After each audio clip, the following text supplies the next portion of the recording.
আসসালামু আলাইকুম, আমি মাহিন রয়েছে আপনাদের সাথে ডেইলি প্লেতে সকলকে স্বাগত।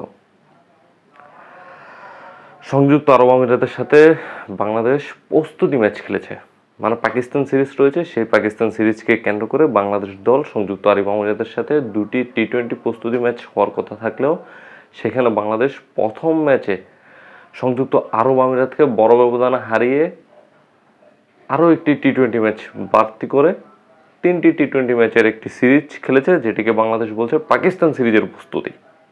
এবং সেই প্রস্তুতি নিতে গিয়ে বাংলাদেশ ক্রিকেটের অপমৃত্যু যেটা বলা হয়, সেই অপমৃত্যু ঘটেছে আরব আমিরাত সিরিজে। অতি লোভে তাঁতি নষ্ট, এমন একটি প্রবাদ বাক্য কিন্তু বাংলাদেশের অনেকেই হয়তো আমরা জানি, অতি লোভে তাঁতি নষ্ট। এবং সেটি বাংলাদেশ ক্রিকেট দলের সাথে সংযুক্ত আরব আমিরাতে ঘটেছে। সংযুক্ত আরব আমিরাতের যে মাটি রয়েছে, বালু, সেখানে সান্ডা খুঁজতে গিয়েছিল। তবে সান্ডা খুঁজতে না পেরে কফিলকে খুশি করার জন্য বাংলাদেশ দল, কফিলের টিম সংযুক্ত আরব আমিরাতের সাথে সিরিজ হেরেছে, এমনটি আসলে শোনা যাচ্ছে।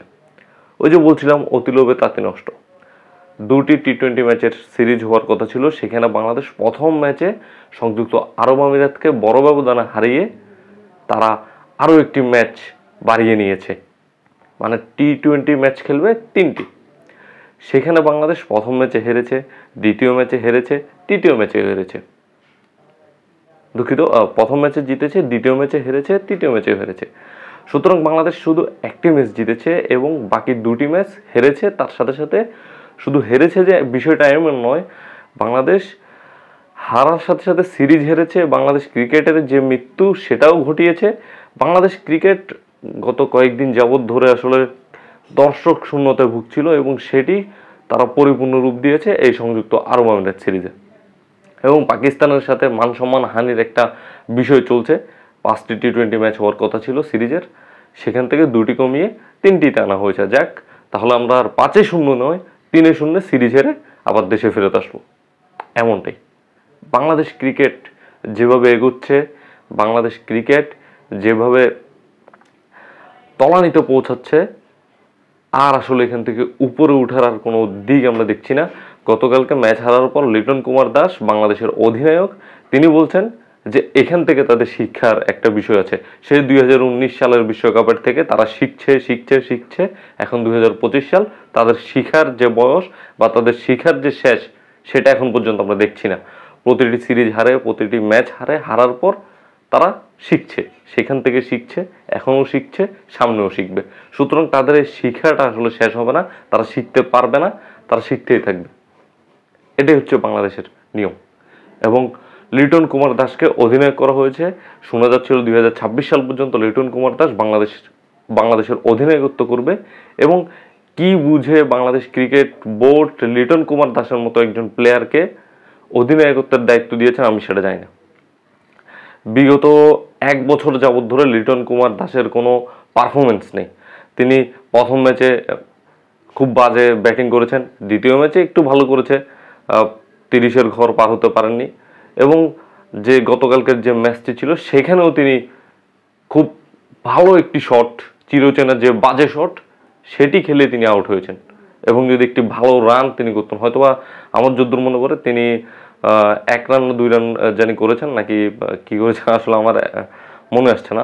যাই হোক, তো বাংলাদেশ ক্রিকেটের 2019 সালের পর থেকে যে কবর খোঁড়া শুরু হয়েছিল, সেই কবর খুঁড়তে খুঁড়তে গতকাল সংযুক্ত আরব আমিরাত পূর্ণ সদস্যের দল নয়, সেই দলটি আইসিসির পূর্ণ সদস্যের দল নয়। এবং সেই আরব আমিরাত, যে আরব আমিরাত গত 6 মাস আগে সৌদি আরবের মতো একটি দলের সাথে হেরেছে। হ্যাঁ, আপনারাও হয়তো অবাক হচ্ছেন, সৌদি আরব ক্রিকেট খেলে। এটাও আসলে আমি কালকে জেনেছি যে সৌদি আরব ক্রিকেট খেলে। এবং সৌদি আরবের সাথেই সে সংযুক্ত আরব আমিরাত গত 6 মাস আগে হেরেছে। এবং সেই 6 মাস পরে বাংলাদেশকে হারিয়ে তারা 16 গোলা পূর্ণ করেছে। বাংলাদেশকে হারিয়ে তারা খুব খুশি, কারণ বাংলাদেশ একটি পূর্ণ সদস্যের দল আইসিসির, এবং বড় বড় ইভেন্টে তারা বিনা প্রতিদ্বন্দ্বিতায়, বিনা বাছাই পর্ব ছাড়া তারা প্রতিটি ইভেন্ট খেলে। তো সেরকম একটা দলকে হারানো তো একটি বিশাল ব্যাপার সংযুক্ত আরব আমিরাতের মতো একটি দলের জন্য। সুতরাং বাংলাদেশের যে কবর খোঁড়া হচ্ছিল 2019 সালের পর থেকে শিক্ষার বিষয়টি নিয়ে সেই কবর গতকাল সংযুক্ত আরব আমিরাতের সাথে হেরে পুরোপুরি খোরা হয়ে গিয়েছে। এখন শুধু ঢুকে যাওয়ার পালা, ক্রিকেটারদের ঢুকে যাওয়ার পালা। বাংলাদেশের থেকে আমি এখন একটি কথা বলে রাখছি, এটা আপনারা দেখে নিন। বাংলাদেশের সাথে যে রবির চুক্তি রয়েছে, সেই চুক্তি শেষ হওয়ার পর, স্পন্সরের কথা বলছি, সেই চুক্তি শেষ হওয়ার পর আমার মনে হয় না বাংলাদেশ দলের জন্য অন্য কোনো স্পন্সর আসবে।